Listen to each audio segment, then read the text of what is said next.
जय सिया राम मित्रों स्वागत है आप सभी लोगों का अपने इस YouTube चैनल लाइफ ऑफ सनातनी में। और स्वागत है आप सभी लोगों का श्री रामचरितमानस रामायण के एक और नए अध्याय में। तो मित्रों, जैसा कि आप सभी लोग जानते हो कि पिछले वीडियो में श्री रामचरितमानस रामायण को बालकांड में दोहा क्रमांक 245 पर समाप्त किया था और आज यहीं से आगे बढ़ने वाले हैं। तो मित्रों, वीडियो को लास्ट तक जरूर देखें। और यहाँ पर जो कथा चल रही है, भगवान राम की धनुष यज्ञ की कथा चल रही है। यहाँ पर धनुष टूटने वाला है, तो इस कथा का आनंद जरूर ले। चलिए मित्रों, तो वीडियो में आगे बढ़ते हैं। जय सिया राम। रामा सिया बियाह बिराम, गर्भ दूर करे निरपहि के रामा, जीति को सके संग्राम, दशरथ के रने बांकुरे। उन्होंने कहा, राजाओं के गर्भ दूर करके जो धनुष किसी से नहीं टूट सकेगा, उसे तोड़कर श्री रामचंद्र जी सीता जी को विवाहेंगे। रही युद्ध की बात, सो महाराज दशरथ के रण में बांके पुत्रों को युद्ध में तो जीत ही कौन सकता है। व्यर्थ मरहु जन गाल बजाई, मन मोद कह की भूख बुताई, सिख हमारे सुन परम पुनीता, जगदम्बा जानहु जिय सीता। गाल बजाकर व्यर्थ ही मत मरो, मन के लड्डुओं से भी कहीं भूख बुझती है। हमारी परम पवित्र निष्कपट सीख को सुनकर सीता जी को अपने जी में साक्षात जग जननी समझो। उन्हें पति रूप में पाने की आशा में लालसा छोड़ दो। जगत पिता रघुपति बिचारी, भरी लोचन छबिले हुनिहारी, सुंदर सुखद सकल गुण राशि, ए दो बंधु शंभु उर्वासी। और श्री रघुनाथ जी को जगत का पिता परमेश्वर विचार कर नेत्र भर के उनकी छवि देख लो। ऐसा अवसर बार बार नहीं मिलेगा। सुंदर सुख देने वाले और समस्त गुणों की राशि ये दोनों भाई शिव जी के हृदय में बसने वाले हैं। स्वयं शिव जी भी जिन्हें सदा हृदय में छिपाए रखते हैं, वे तुम्हारे नेत्रों के सामने आ गए हैं। सुधा समुद्र समीप बिहाई, मृग जल निरखि मरम कतु धाई, करहु जाई जा कहूँ जोई भावा, हम जो आज जनऊ फलु पावा। समीप आए हुए भाव भगवर दर्शन रूप अमृत के समुद्र को छोड़कर तुम जगत जननी जानकी को पत्नी रूप में पाने की दुराशा रूप मिथ्या मृग जल को देखकर दौड़कर क्यों मरते हो। फिर भाई, जिसको जो अच्छा लगे वही जाकर करो। हमने तो श्री रामचंद्र जी के दर्शन करके आज जन्म लेने का फल पा लिया, जीवन और जन्म को सफल कर लिया। अस कहीं भले भूप अनुरागो, रूप अनूप बिलोकन लागे, देखहि सुर नभ चढ़े बेमाना, बरसहि सुमहि करहि कलिन गाना। ऐसा कहकर अच्छे राजा प्रेम मग्न होकर श्री रामचंद्र जी का अनुपम रूप देखने लगे। मनुष्यों की तो बात ही क्या, देवता लोग भी आकाश से विमानों पर चढ़े हुए दर्शन कर रहे हैं और सुंदर गान करते हुए फूल बरसा रहे हैं। जाने सुवासरो सिया तबे, पठहि जनक के बोलाई, चतुर सखी सुंदर सकल, सादर चली लवाई। तब सो अवसर जानकर जानकी जी ने सीता जी को बुला भेजा। सब चतुर और सुंदर सखियां आदर पूर्वक उन्हें लिवा चली। सिए शोभा नहीं जाए बखानी, जगदम्बिका रूपे गुण खानी। उपमा सकले मोहि लघु लागी, प्राकृति नारी अंग अनुरागी। रूप और गुणों की खान जगत जननी जानकी जी की शोभा का वर्णन नहीं हो सकता, जिनके लिए उनके लिए मुझे काव्य की सब उपमाएं तुच्छ लगती हैं, क्योंकि वे लौकिक स्त्रियों के अंगों से अनुराग रखने वाली हैं, अर्थात वे जगत की स्त्रियों के अंगों को दी जाती हैं। काव्य की उपमाएं सब त्रिगुणात्मक माया की जगत से ली गई हैं। उन्हें भगवान की स्वरूप शक्ति श्री जानकी जी के अप्राकृत चिन्ह में अंगों के लिए प्रयुक्त करना उनका अपमान करना है, उनका अपमान और अपने को उपहासास्पद बनाना है।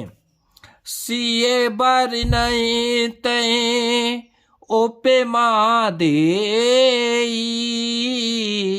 कोकोबे कहाए अजसु को लेई। जो पट तरय सिए समसिया, जग असी जो बते कहाँ कमनिया।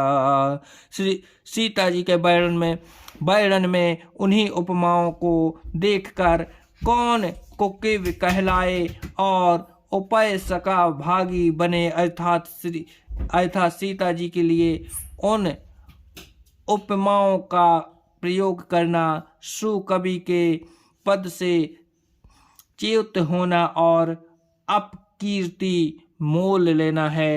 कोई भी सुकवि ऐसी नादानी एवं अनुचित कार्य नहीं करेगा। यदि किसी स्त्री के साथ सीता जी की तुलना की जाए तो जगत में ऐसी सुंदर युवती है ही कहाँ जिसकी उपमा उन्हें दी जाए।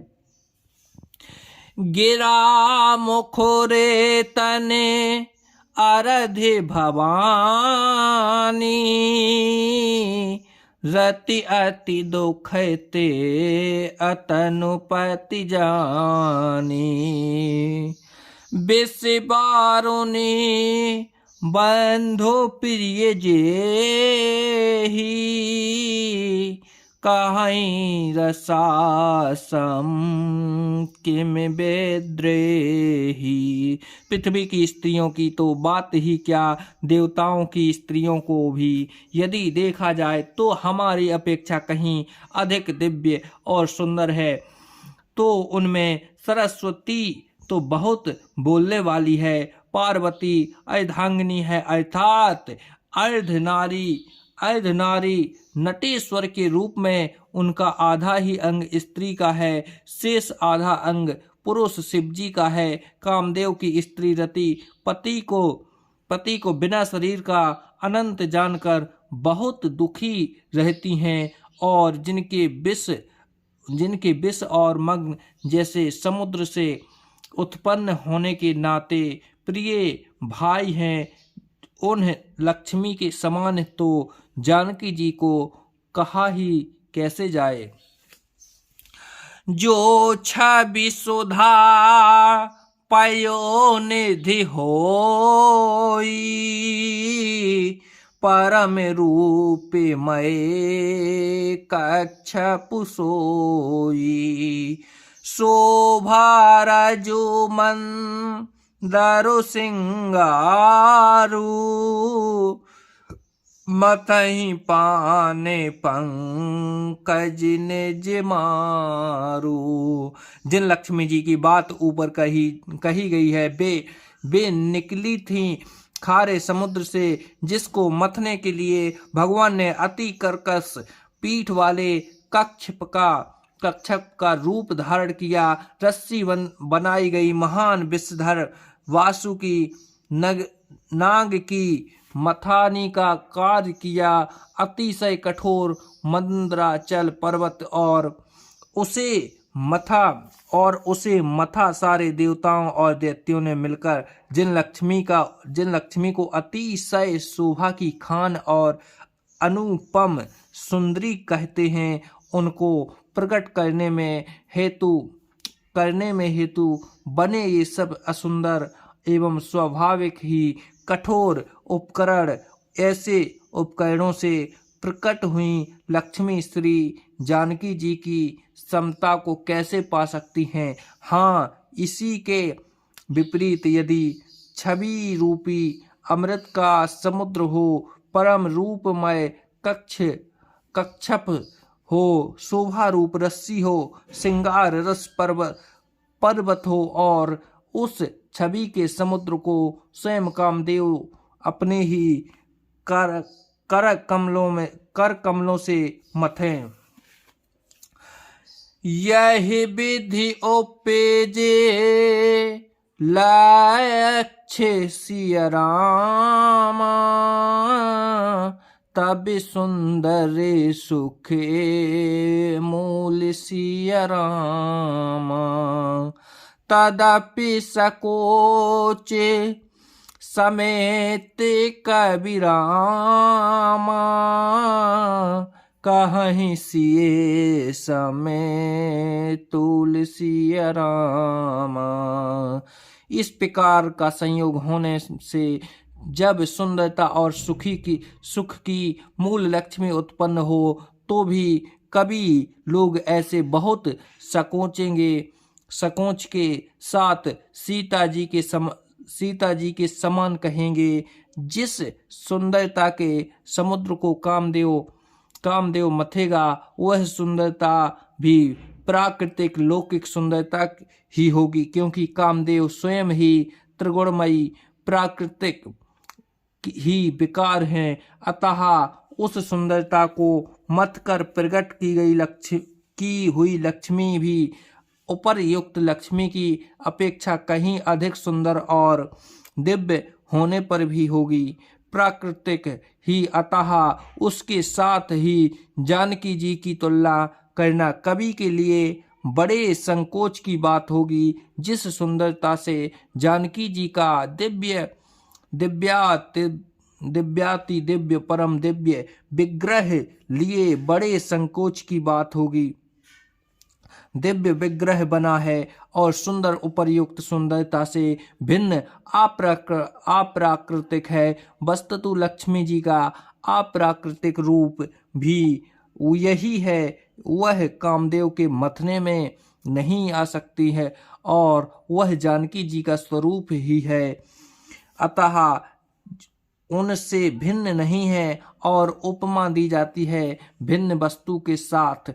इसके अतिरिक्त जानकी जी प्रकट हुई एवं स्वयं अपनी महिमा से उन्हें प्रकट करने के लिए किसी भिन्न उपकरण की अपेक्षा नहीं है, अर्थात शक्तिमान से अभिन्न अद्वैत तत्व है, अतएव अनुपमेय है। यही गुण दार्शनिक तत्व भक्त शिरोमणि की कवि ने इस अभूत